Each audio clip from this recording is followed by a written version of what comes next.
Parc de la Alameda. Dans le dernier quart du XIXe siècle, Saint-Jacques était toujours une ville stagnante au niveau économique. En effet, la classe aisée vivait de ses rentes, tournant le dos aux changements qui menaient la nouvelle Europe vers le progrès.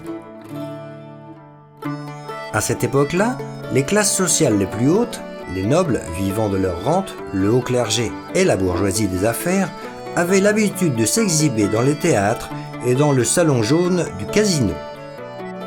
Les promenades dans la Alameda constituaient aussi un acte social, où les familles les plus riches faisaient en sorte de ne pas se mêler avec les autres. Pour ce faire, ils utilisaient des chemins séparés.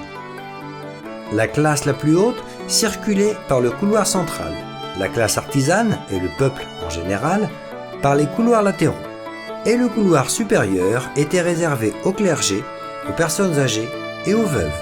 Les étudiants pouvaient se promener par où ils voulaient. Le caractère social de cet acte était tel que les promenades de Pâques étaient choisies pour présenter les demoiselles en société.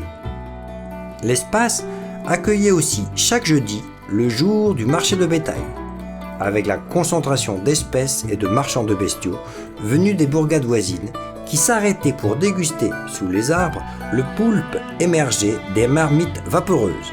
Cet héritage de la fête existe encore aujourd'hui avec la grande roue, les étalages et le chapiteau de danse qui remplissent les chemins et le parc lors du carnaval, des fêtes de l'Ascension, 6e jeudi après la Pâque de Résurrection, ou le jour de la Saint-Jacques, le 25 juillet.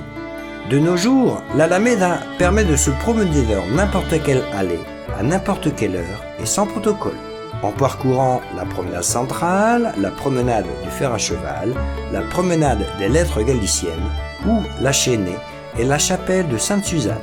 Le tout compose le parc et la promenade les plus nobles et beaux d'Espagne, Terro Pedrayo.